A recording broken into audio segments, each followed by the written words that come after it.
La primera ley, también conocida como ley de la segregación, dice que los pares de cromosomas homólogos se segregan unos de otros en la meiosis de manera aleatoria. La herencia de rasgos únicos puede ser explicada de la siguiente manera. Cada rasgo está determinado por pares de unidades físicas llamadas genes. Cuando hay dos alelos diferentes en un organismo, el alelo dominante puede enmascarar la expresión del alelo recesivo. Sin embargo, el alelo recesivo sigue presente. Los organismos de raza pura tienen dos copias del mismo alelo para un gen dado. La causalidad determina qué alelo se encuentra en un gameta. Ahora vamos a explicar el principio de segregación con el siguiente ejemplo. Una flor morada de genotipo dominante pp mayúscula realiza una fecundación cruzada con una flor blanca de genotipo recesivo pp minúscula. Este cruce se consideraría la generación de los padres, los cuales producen la primera generación filial F1, que se refiere a la descendencia. En esta se obtiene que el 100% de las flores presentan una coloración morada. Si tenemos que en la primera generación filial se obtuvieron flores moradas heterocigóticas con el siguiente genotipo, ¿cómo será la descendencia si la flor se autopoliniza? De acuerdo con la ley de segregación, se obtendría como resultado para la segunda generación filial un 75% de flores moradas y un 25% de flores blancas. El ejemplo anterior se puede explicar con un cuadro de Punnett, el cual permite predecir los genotipos y fenotipos de la descendencia. En la parte superior del cuadro se ubicará el genotipo de la madre, y en la parte izquierda del cuadro se pondrá el genotipo del padre, y se procederá a hacer las combinaciones correspondientes de la tabla cruzada.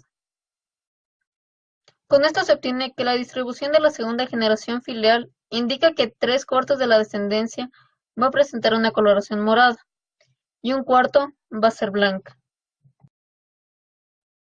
La coloración morada puede darse con genotipos homocigóticos, pp con mayúscula, o heterocigóticos dominantes, P mayúscula y P minúscula.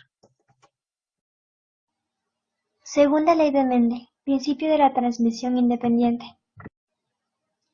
Mendel formuló el principio de la herencia, ahora conocido como el principio de transmisión o distribución independiente de Mendel, que establece que los miembros de cualquier par de genes se segregan entre sí independientemente de los miembros de los otros pares de genes.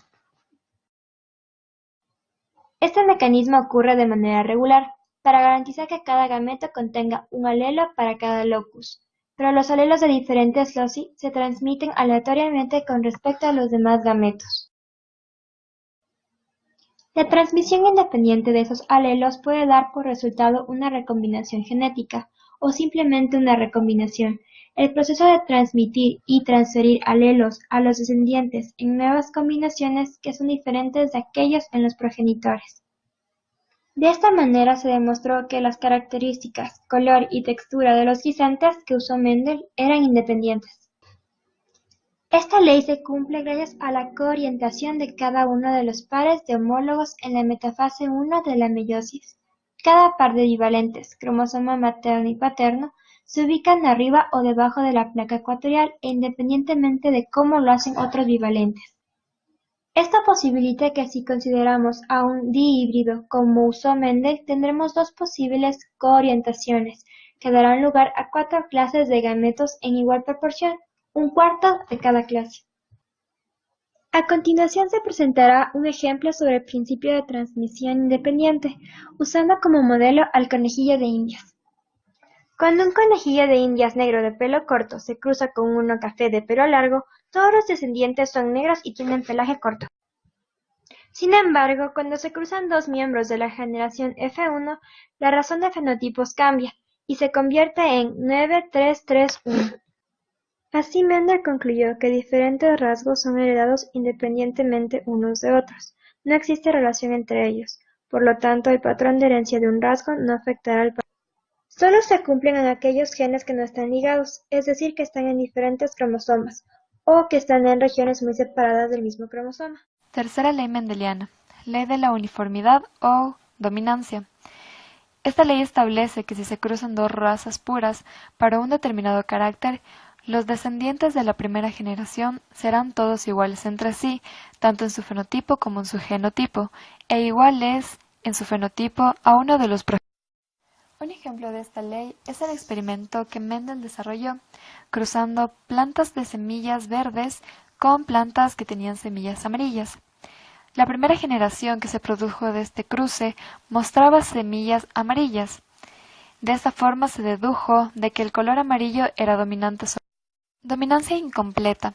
En la dominancia incompleta, un alelo del par no es totalmente dominante sobre su compañero, de modo que el fenotipo del heterocigoto es de tipo intermedio entre los fenotipos de los dos homocigotos. Un ejemplo de dominancia incompleta se puede observar al cruzar una flor boca de dragón de linaje rojo puro con otra de linaje blanco puro. Todos los descendientes de F1 tendrán flores color de rosa. Al cruzar dos plantas de F1, se obtendrán bocas de dragón rojas, rosadas y blancas en una porción predecible. Esto se debe a que las bocas de dragón rojas tienen dos alelos que les permiten fabricar abundantes moléculas de pigmento rojo. Codominancia. La codominancia es un modelo hereditario no mendeliano, en donde un par de alelos no idénticos especifica dos fenotipos, y ambos se expresan de manera simultánea en los heterocigotos. Un ejemplo de codominancia se lo puede apreciar en el método analítico de determinación de tipo sanguíneo A-B-O. Tiene tres alelos. Dos de esos alelos, IA, E y B, son codominantes cuando se aparean. El tercero, I, es recesivo. Un apareamiento con IA o IB enmascara su efecto. Mi nombre es Evelyn Obulubi y les voy a hablar de las fases de la meiosis en las que se basan las leyes de Mendel. Durante la meiosis, cuando se divide la célula de los tejidos germinales que forman los ovocitos y espermatozoides, los genes se mezclan en cromosomas homólogos mediante crossing over y en diferentes cromosomas. Es importante mencionar que la primera ley no se lleva a cabo en la meiosis, mientras que la ley de la segregación se desarrolla en la anafase 1 y 2, como se muestra en las siguientes imágenes. Respecto a la tercera ley de Mendel, se basa en la fase metafase 1 de la meiosis, debido a la coorientación de cada uno de los pares de cromosomas homólogos.